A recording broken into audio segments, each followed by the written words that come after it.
Cousin falsely accused me of SA. Now my family is finally contacting me after almost 10 years. I grew up in what was probably the most normal of normal households. Parents worked a lot, but still managed to care for me and my 3 older sisters. We were never super close as a family, but never had any issues either. Same goes for my extended family. They always lived a few hours away, but we saw each other during summer holidays or Christmas and always got along great. But when we got older, we naturally grew apart as everyone had their own lives. I'm 31 now. In 2014, when I was 22 and attending uni, I got a phone call from my mother that turned my life upside down. I remember I didn't even answer at first, because I was gaming with friends. But she called again immediately after the first call. This was an unwritten rule in the family. If you call twice like that, it's important. Like someone died important. So when she called again, I excused myself and answered, only to hear chaos in the other end. Like people were arguing. But when my mom realized I had answered, it sounded like she went to another room and closed the door. I just asked what was going on and I heard she was crying. My memory of this conversation is a bit blurry, but she basically asked me if I had something to confess to regarding E. E is my cousin on my mom's side and is 7 years younger than me, 15 at the time. At that point I hadn't even seen E for several years. I just said no and asked what this is about.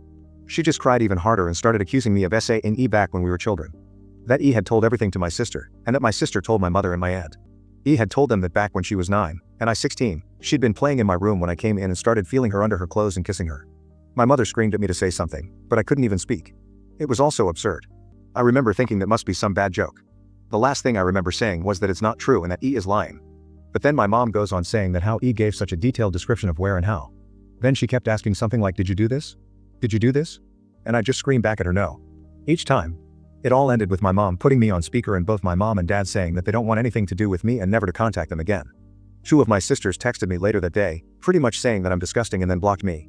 I know it's weird, but after that call I went to have a long shower. To this day I still don't know why I did that. After calming down, I started calling and texting everyone, even E. No one answered and the ones who hadn't blocked my number by then quickly did so. The only thing I heard back was from my father who texted me to stop contacting them and that they need to heal. That was 9 years ago and I haven't spoken to anyone in my family since that day. To say this fucked me up is an understatement. I was living in a haze for weeks after that and hardly ate at all. It didn't help that this was right before I was supposed to defend my bachelor's thesis and was already stressed out. Luckily my co-writer sensed something was up and saved me by controlling the conversation so that I got the easy parts. Without him I sure I would have failed. Needless to say, no one came to my graduation. Then started the worst period of my life. I spent the first year expecting the cops to knock on my door and arresting me for sexual abuse. I didn't land any jobs, just living off my saved money. I drank a lot and did oxy. I also grew resentful and violent.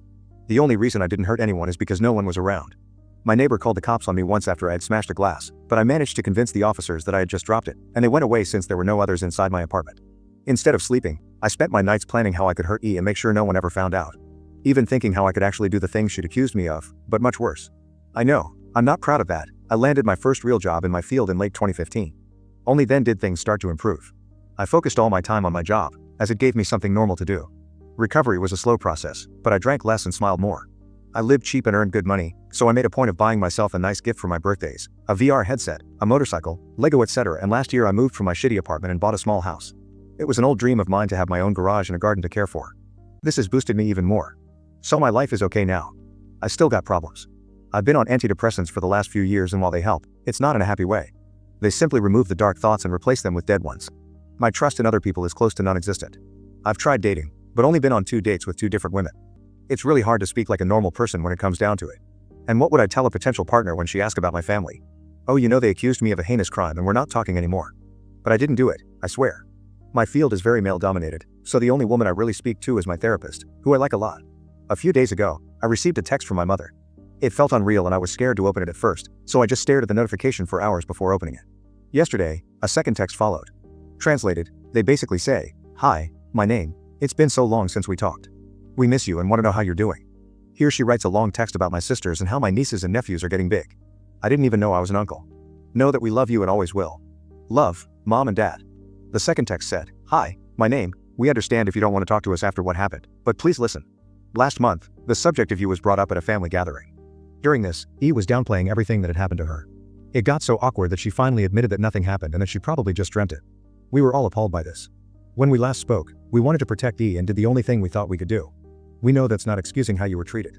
What E did was wrong and we're all angry at her. We have called everyone that knew and told them the truth. We all want to speak with you and your sisters want you to meet their families. Please write back if you can find it in you to forgive us. Love, Mom and Dad." So yeah, that's my situation right now. I haven't answered, but they no doubt know I've seen it. Truth be told, I'm seething. So many old, Shitty memories are now stirring again. I don't want to forgive them, and I wouldn't trust myself to be in the same room as them right now. Part of me wants to call my family and unleash everything on them, to guilt them with everything I went through until they all hit their rock bottom. Then dedicate my life to make my cousin's life as miserable as possible. The other part wants to ignore them and continue with my okayish life with my motorcycle and my garden to keep me company. I don't have any friends. The only people I speak to are my coworkers, but we're not really close. I've called my therapist's clinic, but they told me she's on vacation and won't be available for weeks, and I don't want anyone else than her. So that leaves internet strangers. So please, where to go from here? Do I ignore them and continue as is? Or do I answer? And if so, what to even write? I'm pretty sure meeting them in person would be a bad idea for a foreseeable future, but I'm not even sure how my life can improve from picking up those old threads. As embarrassing as it may sound, I've dreamed about the day when they apologize to be them throwing themselves to the ground and kissing my feet. Texting seems so anticlimactic now. Cousin falsely accused me of SA. Now my family is contacting me after almost 10 years part 2. So it's been around 3 months since I last posted the previous post, and a decent amount has happened. Some for the better and some for the worse. For one, E is still a huge J-hole. Around a week after my family sent me the messages, she also reached out with a huge apology text. When I received it, I couldn't believe my eyes. She was talking about how she had mental problems and has been dealing with them for ages, almost as an excuse as to why she did this to me. She said she needed help and her parents were helping her get it. This seemed like BS to me because all my life I knew E. She was a beaming, radiant girl until that dreadful day in 2014. The whole text felt like she was just feeding me excuses to why it happened, and then ending it off with the shortest actual apology. My original plan was to go on with my life and try to slowly make it better and better, but seeing this pushed me to my limit. I had to respond, and tear into her with the most vile words I could think of. In the end, the actual text I ended up sending said, "You think your mental problems are bad? Try being torn away and excommunicated from your whole family for 10 years when you were just in the infant years of your adult life, and see how bad those mental problems become. I am still trying to deal with all of this, and the last thing I need is the culprit of my misery feeding me excuses as to why it happened. My other relatives may have been in the dark the whole time, but you knew the entire time, and it never dawned on you to say things sooner? You're lucky I did not unalive myself at this point. My parents and sibling might be another story, but I will never be able to forgive you for the irreversible damage you have done to me and my relationships. Please, rot in hell and never contact me again." She hasn't responded, but I can see that she got the message because of read receipts. Maybe she took the hint to not respond. The good news is that I also responded to my parents. Nothing crazy in text because we really got the whole conversation out over the phone. It felt weird hearing their voices again.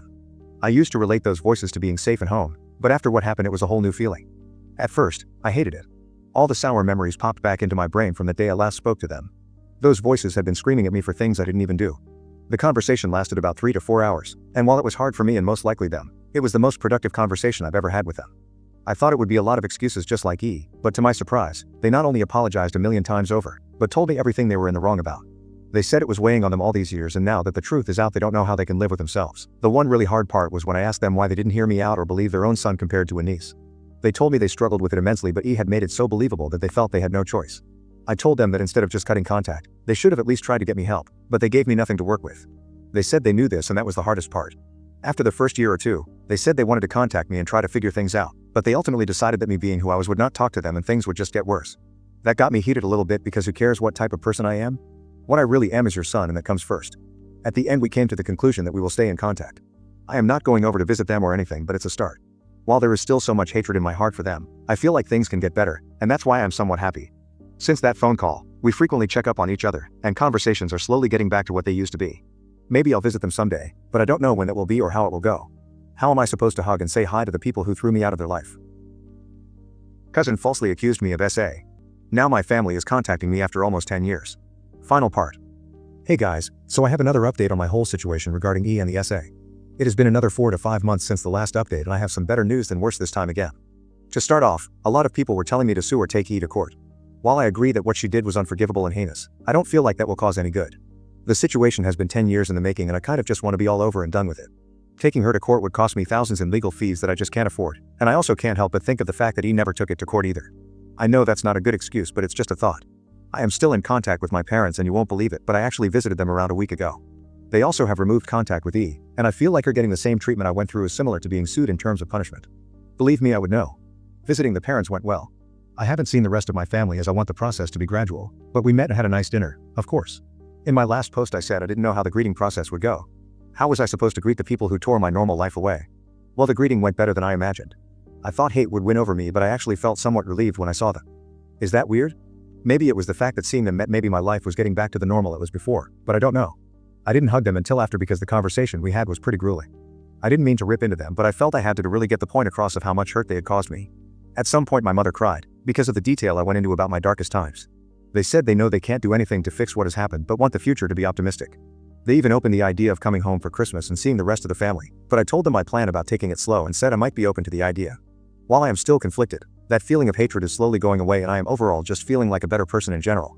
I think the weight of the situation had pulled me down all those 10 years and now that I am free of judgment it feels good. I have also started dating now, and met a great girl that I am starting to slowly get serious with. Life is getting better. Who knows what will happen in the next 10 years after this, but for the first time in ages I feel like things are going up. For all those reading, please use my story as an aid to your personal problems and grudges.